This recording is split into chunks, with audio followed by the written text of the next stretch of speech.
First and foremost, a couple of things before we're going to start. This panel is a bit different from the others. They were talking about business and government, and some of the questions that I've heard before will be touching on those cooperations between business and government.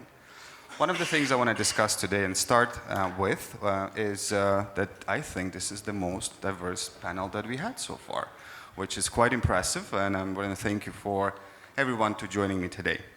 The panel is about cooperation between the government and the business, and what we're trying to achieve today is to explore how this collaboration can work in a perfect world. And we have seen some of the examples from Slava Banik, we have heard some of the examples from others on how these practical examples, those bridges are being built and those obstacles are being removed.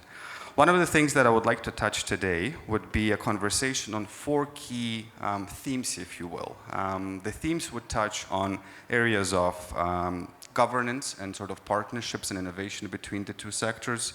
We're going to talk as well about talent development and retention. We'll touch on the sustainability, and we will wrap it up the conversation with some of the regulatory conversations and more in terms of how can we eliminate those roadblocks when it comes to the regulations.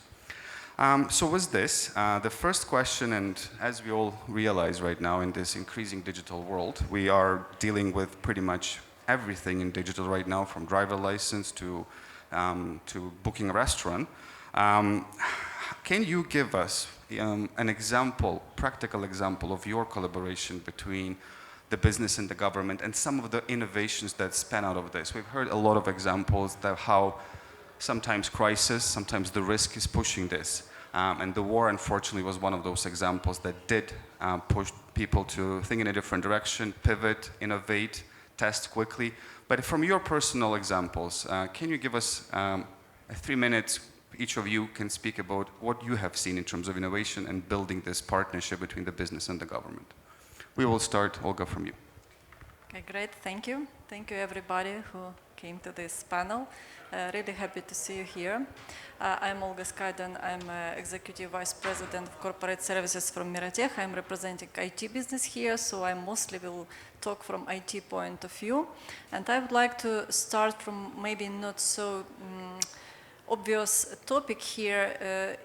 We found our innovation collaboration with government in a little bit unexpected area. We started to cooperate with government. Closer to the microphone. Yeah, we started to cooperate with the government uniting our efforts in promoting of Ukrainian IT over the globe, especially in the United States of America.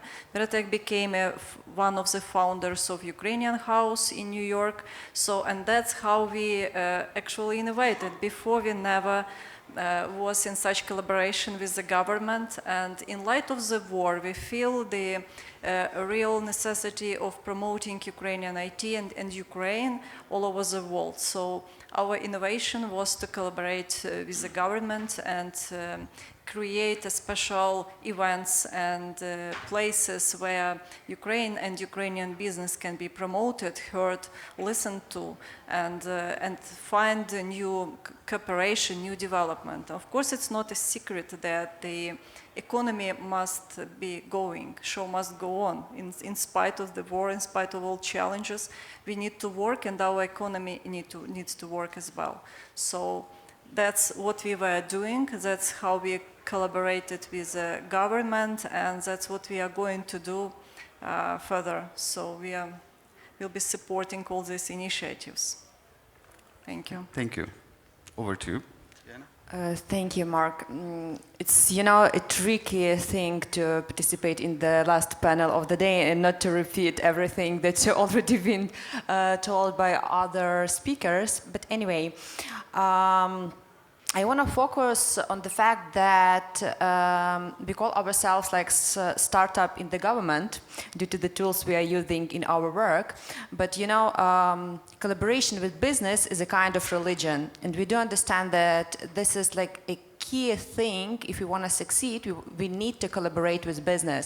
We need to hear, to listen to them and to hear them. So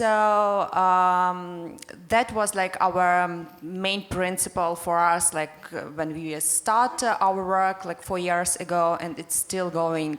We are still working based on this thing. Moreover, like huge part of our team came from business, so having this background, we do understand what our business needs, and we still continue our dialogue with the business to understand their real needs and to reflect on these needs. So just an example, Alex earlier mentioned our flagship project, Dear City. This is a project that was created in collaboration with business because we aligned our goals with them. We like had several circles of discussions on how everything should look like in order to create the best conditions for IT business development in our country.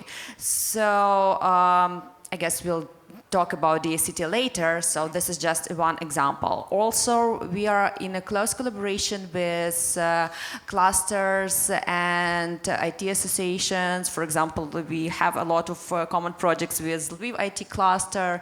For example, right now we are working on research of IT ecosystem in order to understand the real situation and the real needs of business, and then to take this as a starting point for our future projects. So yeah, that's we are doing like internally, but also we work a lot on common promotion of IT sector abroad. So before this conference, we participated in one of the biggest tech conferences in Lisbon, presenting Ukrainian business there and helping them with this. And that is like in order to have a common message to the world that our IT sector is still working, is blooming, and we are looking for investors, partners, etc., etc. So we as the government are strengthening this position and all these messages. Thank you. Here it's about the effective collaboration between the two, and that's I think is the key from getting things done perspective, because one is pulling the other, and who is leading? That's the biggest question. Only in a way of a team effort, when the objectives are clear, you can achieve the goals that you establish. Thank you, Hannah. Over to you. The same question. Any examples from your perspective as you work in the field of tech? And I know there are a couple of examples that you probably can share. So over to you. All right. Well, thank you very much, Mark, first of all, for inviting me to take part of this panel. It's truly an honor for us to be here.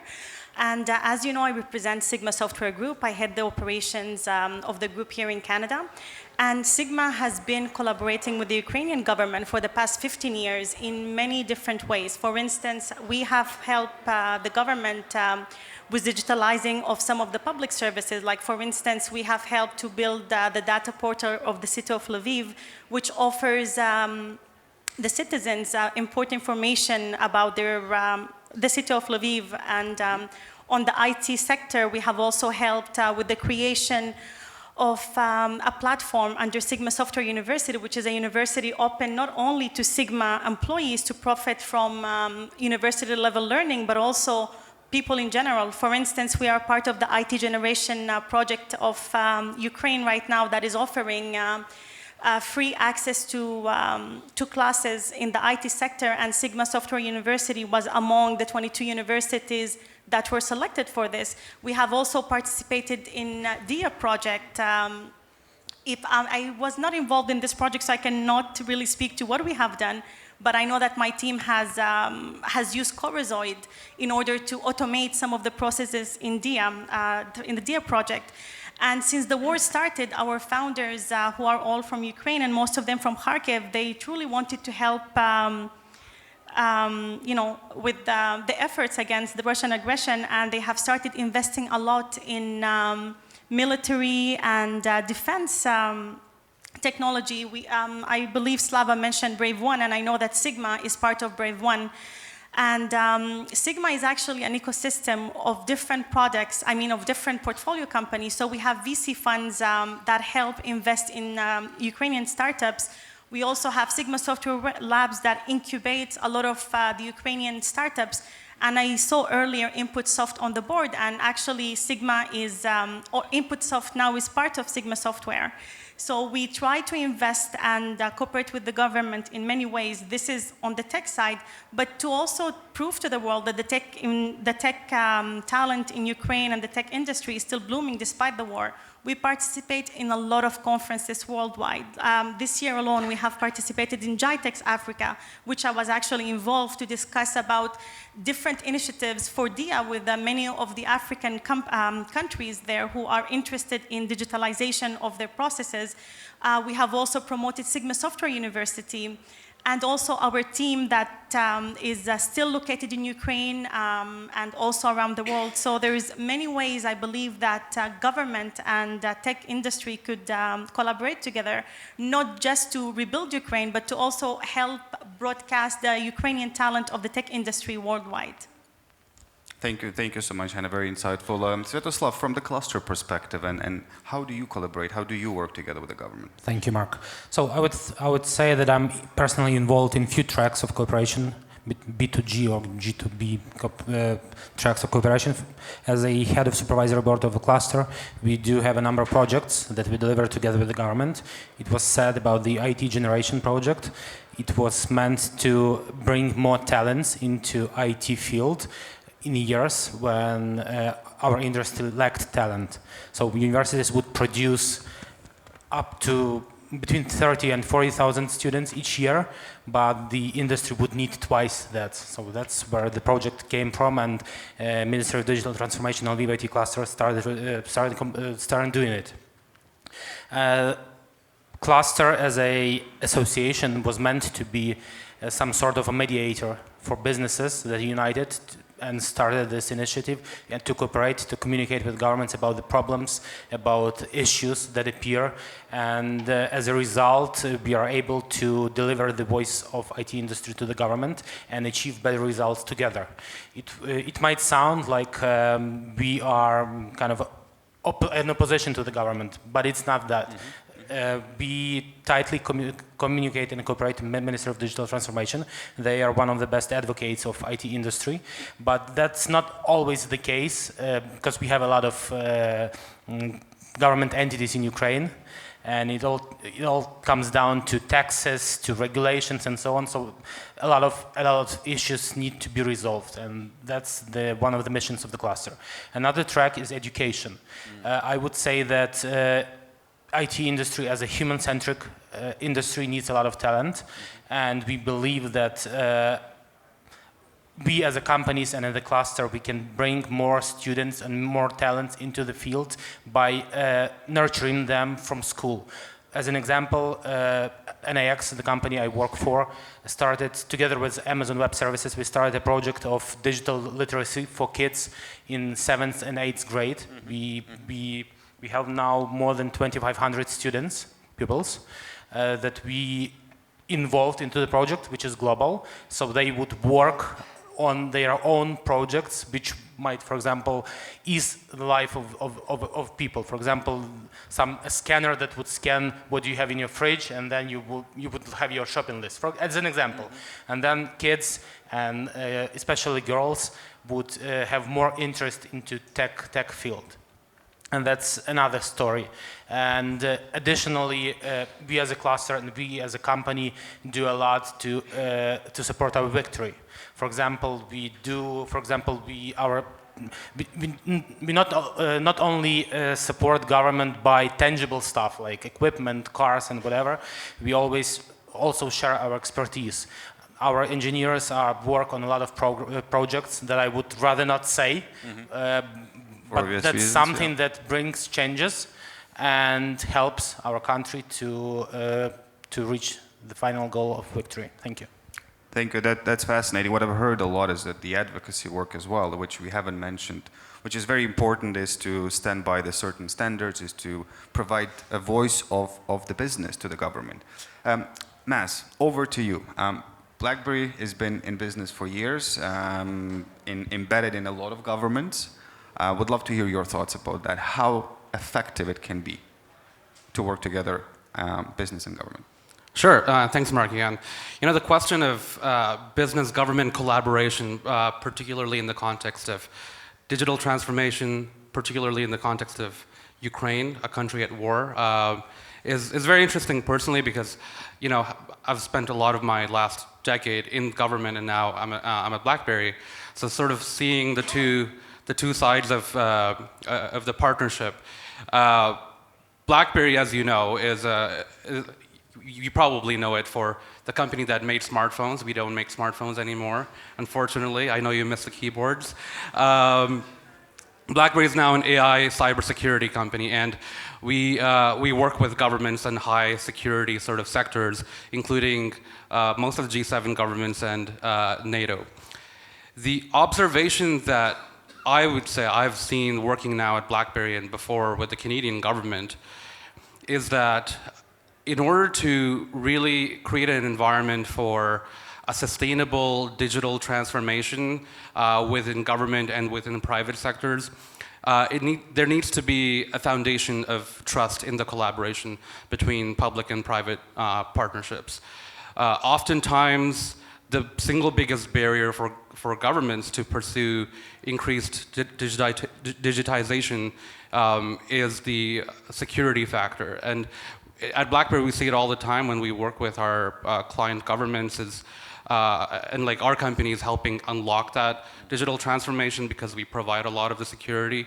But I think for companies working with governments, they need to keep in mind, look, like digital transformation is very important and it is ultimately the future of where we're going. But governments face a trust deficit in like everything they want to pursue. So how can you win trust with governments? And then on the government side of things, working with the private sector, I think fostering, and Ukraine does this really well, fostering a culture of innovation amongst startup communities and really promoting competition.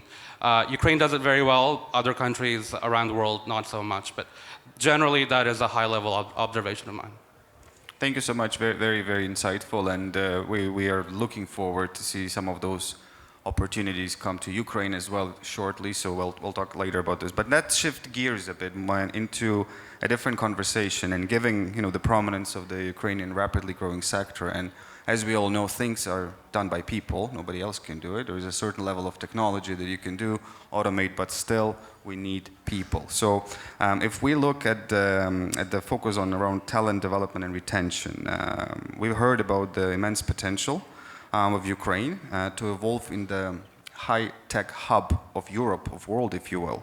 So was this, my question is, how can the government and the business collaborate potentially to ensure that there is a continuous development of the skilled talent? This question would be specifically for Olga, you and Hannah, and I also know Diana, you can mention more about that. So talent retention, and I think what's important to mention here is a bit of a skepticism that is growing from the Western world, from the Western customers, as somebody referred to this, talking about like how can you deliver, how you can ensure that people can do the work in the conditions when they don't sleep at night, when there is an air raid. So very important topic. I would like to open the question, Olga, with you. Talent retention, what do you guys do and what are some of the techniques that you used to keep that talent home?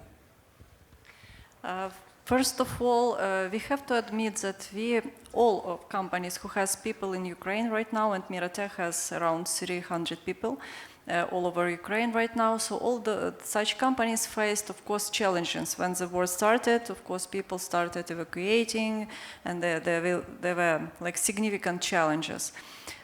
Every company had to rethink their business continuity approach and business continuity plans. Actually, all of us who are in management, we used to create those plans. Sometimes they are kind of laying somewhere, little bit dust on them, right? And this time it was absolutely different story. We had to face the real danger, life-threatening situation, and we had to act somehow to preserve our business continuity, and people, of course, our main asset.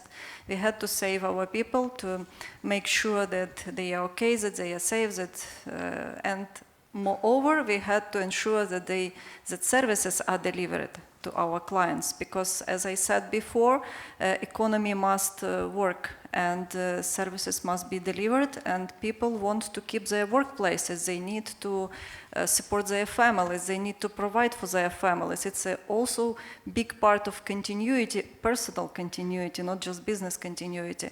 That's why we made it our priority when the war started. Of course, as every company, I'm more than sure that every company devoted a huge effort to make their people safe, the same Miratech. So we spent a lot of efforts and money and many other things to make it happen, to make all our people be in the safe places. But what we saw, that interesting phenomena, that actually people were even more committed to their works, even more dedicated, and we didn't lose even 1 hour of service delivery. That's incredible. We didn't expect that. We tried to estimate what will be our losses. We tried to warn clients. We tried to make it as easy as possible for our respected clients, of course. But what we saw in the end, that we didn't lose even 1 hour of delivery. Of course, it's also because for people dedication and high commitment. And I think that we have, all of us, our government, all of us have to promote this resilience, unbelievable resilience of Ukrainian people, and their ability to consolidate their efforts, to mobilize themselves and to deliver their services, to provide for their families. So that was incredible. And from this perspective, talent retention became different. So there is some decline at the market. If previously Ukrainian market was like, it was a 5 billion market Ukraine export market, it was a 5 billion market in 2020. Then it started to grow very significantly, and it reached its peak so far, historical maximum in 2021. It was $7.8 billion. Now we see the decline. There was some inertia in 2022. War started, but there was some inertia in business growth. Then we see the decline. Of course, on the labor market, we also see the lack of the proposition, so the workplaces are shortening. Also, there is a global recession in the world. It also influences, of course. But so far, talent retention is different. So you just take care of your people, and people stay with you. So that's I believe that's the approach which most Ukrainian companies took over this period of time. And thanks to efforts of our government as well, we have this Dia City framework. I believe Diana will talk about it, but we as a resident, as a company, we are a resident of the Dia City project, and we see many advantages for ourselves, and we are going to elaborate this cooperation with the government. Thank you, Diana. I want to elaborate more on some of the tools in the toolkit that you have in terms of the government perspective, how to keep the talent in home. We do understand that this is a very challenging thing, because we cannot, cross the borders and stop the brain drain or forbid persons to do anything they want. So at the government, we have to create conditions for them to still stay in Ukraine and wanting to stay there, developing their businesses, raising their children, etc., etc. So we do focus a lot on education things. Of course, recently Mikhailo Fedorov was appointed not only as a digital transformation minister, but also he is now in charge of education and science development. So these give us like more tools, more keys to implement different projects that are like in this like that connect like both digital and educational things. But we do understand that talents is something we have to focus on. So just a few months before the full-scale event just started, we introduced the reform of IT education, and we decided to focus like on all the levels of education, starting from preschool, ending with the education for adults. This year we introduced new classes, so-called informatics offices, using the tools of Dear Education platform, giving the opportunity for all schools, teachers and pupils to get access to modern education and up-to-date informatics classes, and not something they used to learn before. We realized the project that colleagues already mentioned, IT Generation Project, in order to give an opportunity for those who had no experience in IT to switch and to start their career in IT, because when we started that project, we had a discussion with businesses and with the society. We understood that there is a huge demand between Ukrainians, especially women, on IT education, and not on classical one, like by classical I mean like universities, schools, etc., but to get like this fast entrance into this market. So IT Generation was that solution, because we selected top of the top 22 schools and give the opportunity for more than 2,000 people to change their lives. And as for now, all of them have already graduated from this project, and taking this opportunity, I want to encourage businesses who are looking for junior specialists to contact with me, and I will help you to find like great employees, because we have both like tech and non-tech specialists. We also realized a project in collaboration with Toronto Metropolitan University and International ISSP organization. I saw Oleg somewhere in the audience. And again, gave the opportunity for around 90 Ukrainians to get knowledge in cybersecurity and to get certification by international institutions. So that was also a chance for them. So these are just an examples that we are creating opportunities for citizens to stay in Ukraine and to develop themselves, first of all, because only after they close their like personal demands, personal needs, when they don't have to think about money to feed their families, they can give some inputs into economic development. So this is something we are focused on. So a long-term strategy in terms of retaining them. I mean, what's interesting to me is just coming as you were answering the question is that sort of mindset. The government is operating with the business mindset. I've heard from Alexander the other day, he has his own personal KPIs, you have your KPIs, and everybody within the structure has the way to measure performance and see.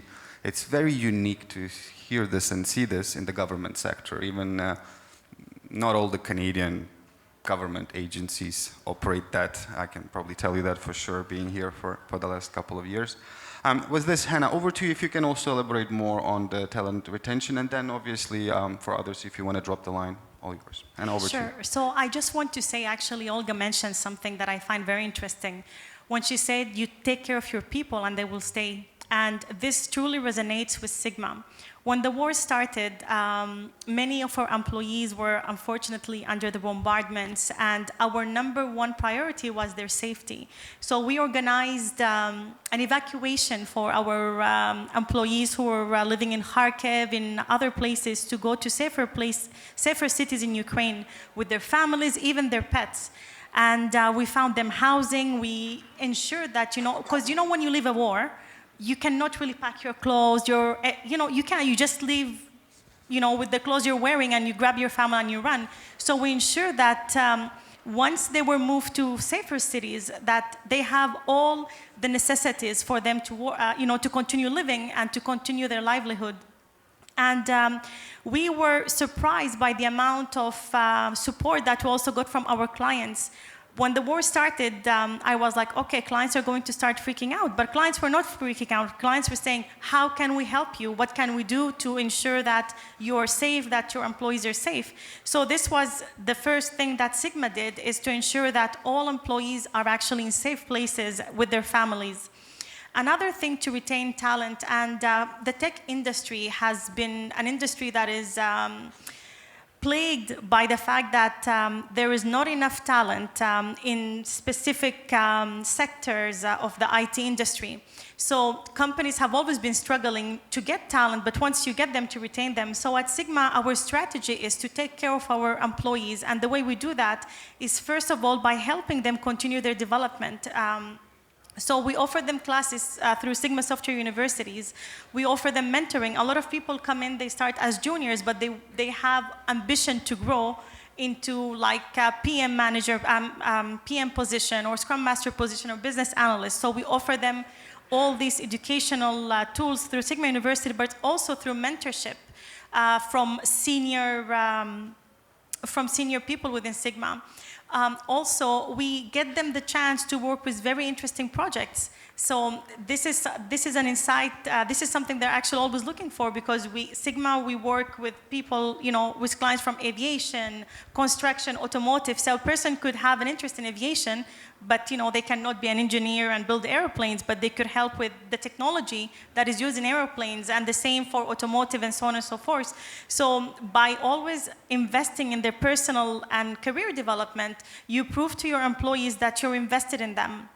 So this is one of the strategies that we're using, but we also have very strong team building activities. Even if Sigma right now, we're over 2,000 employees in 30 cities around the world, but we still manage to do like online meetups or pancake day, where everyone from around the world will cook pancake and send it to each other through our Telegram chat, and so on and so forth. So we create a family, and this is actually one of the founders of Sigma told me, when you join Sigma, you join a family, and this is the feeling all our employees get. And I believe this is very important, because people don't want to be treated as numbers, and I think this is a winning strategy from my part. Yeah, what you mentioned a lot is about the culture, and then everybody who did the MBA probably knows that culture is a strategy for breakfast, which is very important. So it's very interesting to hear that perspective. Anything to add, Sviatoslav and Matt? Thank you, Hannah. A lot of companies do a lot of stuff for their employees. That is employer branding, and that's perfectly fine. That keeps the talents within the company. But in order to keep talents in Ukraine, you have a short-term solution, close the border, but that wouldn't work long-term. And it's create conditions for people to fulfill their needs, cultural needs, educational needs, business needs, whatever.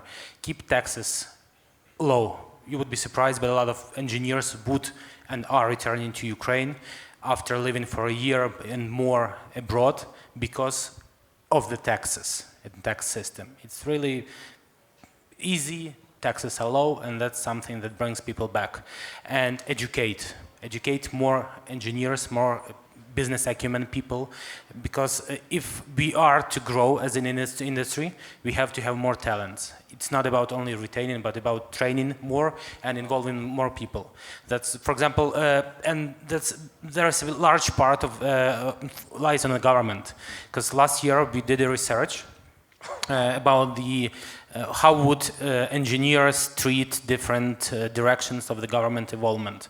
So, and if the government is to stop liberalization, stop Euro-Atlantic and European integration, more people would tend to leave, and vice versa. If everything goes liberal, if everything goes towards European Union and Western democratic standards, more people would stay in Ukraine and come back to Ukraine. When you see that future state coming up, all you have to do is just to help make it happen. So thank you for your thoughts, Svetoslav. Maz, any final thoughts on the topic? Yeah, just a couple quick thoughts. On the idea of retaining talent, as a company, when we think of going into a new country, a new market, our approach on retaining talent is to look at, okay, we want to retain talent. What are the potential exit points of the talent? So naturally, when you've got a smart young person, they will look to leave a country to perhaps pursue education. So education is one sort of exit point, and so how can we sort of mitigate that? And we try to work with universities in different countries, but do partnerships, and that is something I think there's a lot of room for collaboration for university to university and the government of that country empowering and creating strong educational institutions. But reflecting more on what we as a multinational company can do, I think there's a lot to be said for forming partnerships, creating internship opportunities, co-op placements within that country so that students in that country feel more incentivized to, they feel the university programs, the education programs in their country, in this case Ukraine, are appealing for them to continue to study there and pursue their education. And we've been having a lot of really great conversations with the Lviv Catholic University and a few other universities in Ukraine. The other sort of stage, obviously a potential exit point, okay, now you've got a talented, educated student who has gone to university, and now it's about looking for a job that will establish a good career path. Having those jobs in country rather than creating having this incentive for that student to go abroad and work in Silicon Valley or something. I think that's another area. Again, government policy plays a big role, but I think as a company, we would like to set an example. In the case of Ukraine, BlackBerry is hoping to set an example of, being there and providing employment opportunities for Ukrainians. So I think those are sort of two different ways we see talent retention. Almost like faces to one to the other, right?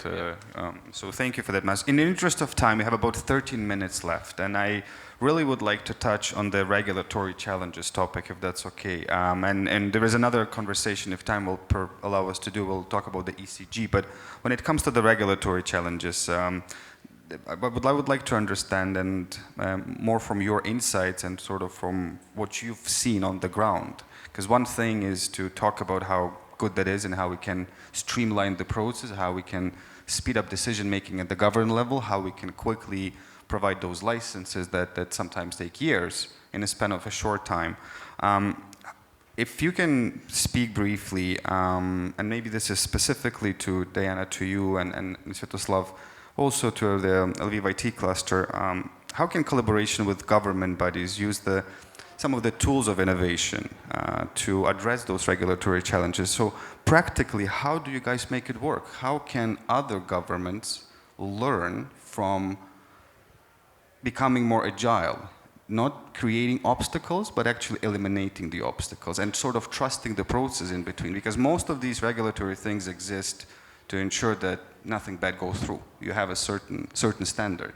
So if you can speak briefly about the ways how you do this, how did you manage to change that mindset, that culture, that now you just have the opportunity to speed up the process of regulations, time to market, and everything that comes with that. So Diana, if you don't mind, we'll start with you, and then Svetoslav, and then whoever else would like to jump in. Thank you, Mark. Your question takes me back to, I guess, 3 years ago when we already started everything we've already succeeded in. But if you're looking back, It was quite a fight, yeah. it was a fight, yeah, when we came to IT industry and started our dialogue with them, trying to understand what should be done in order to help them and to create like better conditions for their development. They answered that please don't touch us because we were developing for so many years, not thanks to, but against to all the regulations we have in our country. So we were not like the ones to trust, but thanks to our common work, hard work, as I already mentioned, we had like a lot of discussions with business representatives. We were drafting all the regulatory acts together. You included them in the process. That's what Yeah, I'm hearing. they were like from the first day of in fact, I'm talking about DSCT initiative right now. They were like from the beginning. They were with us, and we like created everything we have right now together with them. So as for now, we have DSCT special legal framework. For those who don't know, this is like tax and other legal benefits for IT companies to develop their businesses in Ukraine.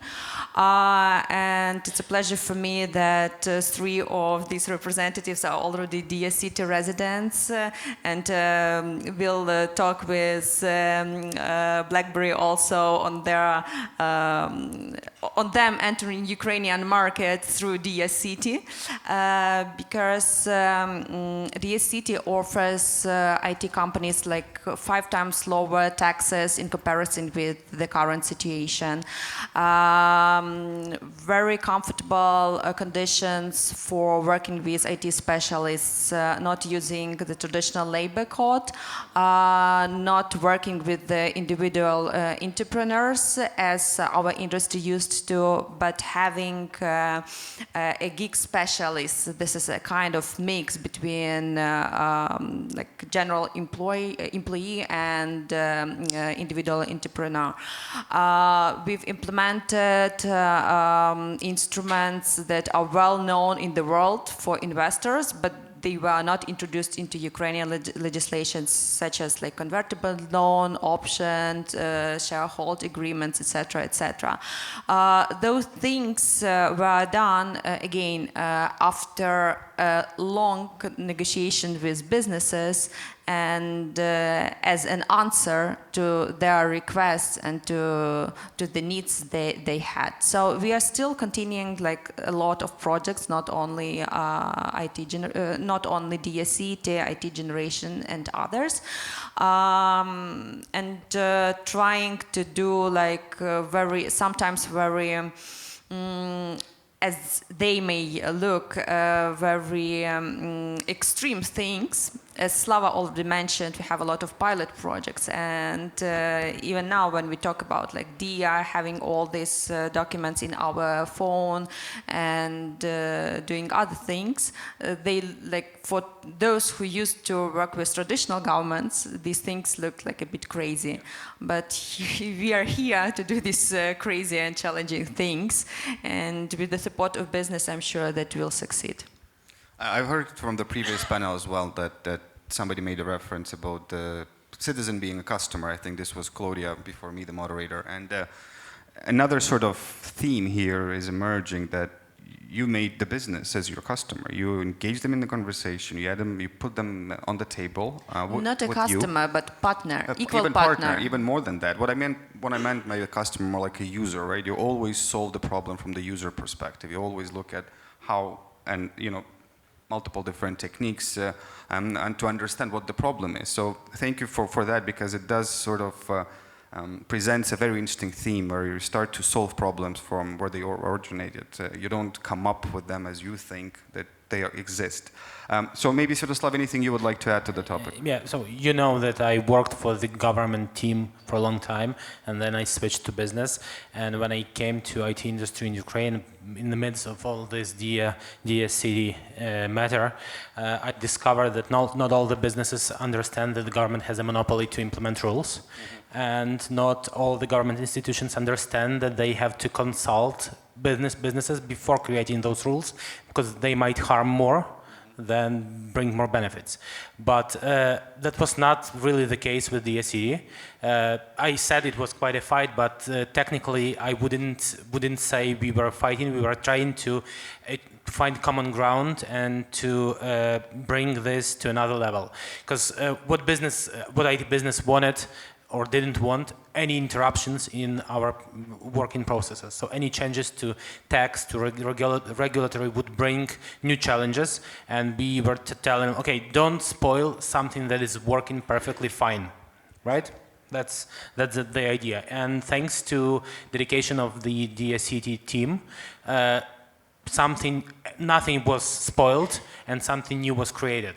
And something that would bring a lot of foreign companies interest into Ukraine to create R&D centers or start working starting their delivery teams in Ukraine. And I say it because I know it, because a lot of companies would approach me to ask about the DSCT special tax and legal regime. Unfortunately, we have war now, so that's something that delays this entrance. But I do believe everything is gonna work fine once we achieve victory. Yeah, thank you. But let me add, despite the war, we already have 700 residents in DSCT. So 700 Ukrainian IT companies are already residents and benefiting with all these things implemented in our regulatory sphere. The agenda is quite wide. We have a lot of issues or matters at the moment to resolve. There are some matters in special DSCT regime, because not everything works smoothly and flawlessly. But you can't implement something new that would work right away and no problems would appeal. But technically, the DSCT regime brings all the bells and whistles for any company from abroad to start working in Ukraine.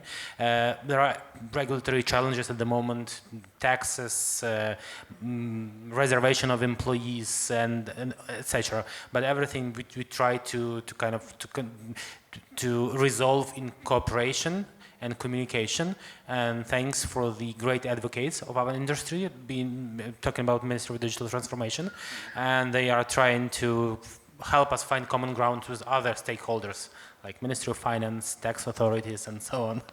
They're very strategic in their approach, because they have digital ministers in every ministry, from what I understand, which helps, again, to the previous conversation panel, just bring that culture that digital is not separate. It's part of everything right now, which is, I think, the reason why we have today's day even.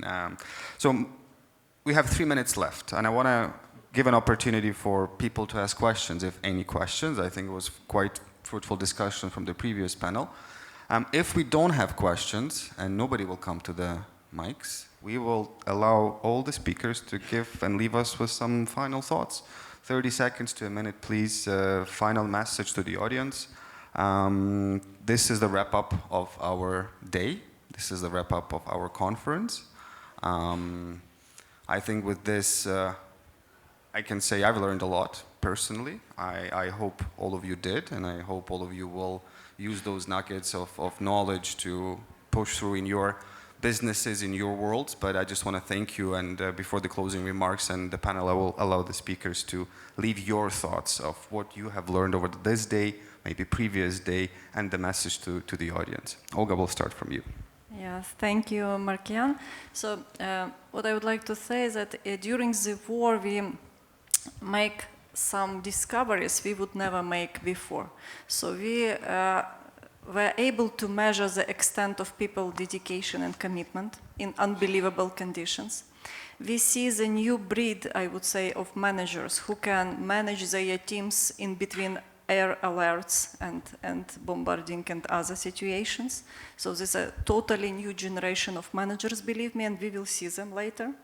We go far and beyond any business continuity plans. So now we have absolutely new meaning of business continuity in our heads, everybody who operates in Ukraine and who was in charge of those. So we kind of, we push our boundaries so much.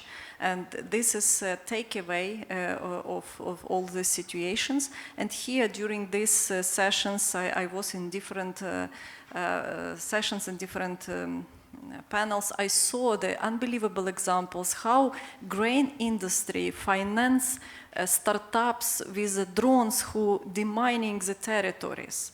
So how DIA pushes again limits and save lives because people do not have to commute to get their documents ready. So actually, it's saving lives because of digital transformation and digital technologies.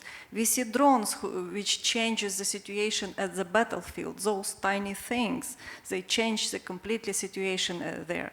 So we see many unbelievable things. And what is going on here at these panels in this auditories, so this also it shows this and proves this, that everybody need now to rethink their strategy, find the lessons learned during the war, find new cooperation in absolutely unbelievable areas and things which cannot be thinked before. So these are new world. So welcome to the new world now. Thank you, Olga. Hannah, maybe we'll go with you next. Sure. So my closing remarks is actually a call to action. Do business with Ukrainian companies. We have strong and talented people who are going to help you build amazing tech products. And during the war, we have proven to the world that, we're here, we're active, we're working. So my call to action is do business with Ukrainian companies. This is the best way you could support them during the war. Nice. Maz, if you don't mind. Yeah, no, we're wrapping up the conference. So the overarching thought that I had was we are all here today in some capacity because we want to see Ukraine succeed and we want to help Ukraine rebuild. And, in government, we talked a lot about helping Ukraine win through missiles and lethal aid and guns and all these things. But I think it is important for all to remember that business collaboration is such an important tool. Private sector capital mobilization into Ukraine is one of the most important tools to help rebuild Ukraine, and I hope we can all work together and achieve that objective. Thank you, Sviatoslav, and then we'll wrap up, Diana, with you. I would encourage everyone to think it twice and start doing business with Ukrainian IT companies, because we are really good in what we do. We are able to deliver. We comply with all the standards, including those data protections standards and so on, even better than the companies in the European Union or other jurisdictions that usually work with us. But we have this thin line that a lot of businesses are afraid starting working in Ukraine. But because what will happen if they don't deliver? We do deliver. We deliver like 99% of our services with no interruptions. And we are really good. We share the same values. We share the same democratic values with most of our customers, where most of our customers come from, unlike a lot of other countries that you would order services from. So do business with Ukraine. Diana, final thoughts. I 100% agree with everything that was mentioned right now. But earlier today, someone from the panelists said that Ukrainians have to deserve help. But I'm sure that we've already proved to the world that we are a trustworthy destination, and we are reliable partners. And to realize project with Ukrainians is a win-win story. So if you want to help, you can invest into Ukrainian companies. You can find partners in Ukraine. And the government representatives, I can just add that we are open for craziest ideas, those who will create additional opportunities for Ukrainians. So again, education, investment, just business development, welcome, and I encourage everyone to still continue work with Ukrainians. Thank you. What I've heard is the hashtag win-win for everybody. So thank you for your time. Thank you, your panelists. It was a fantastic discussion.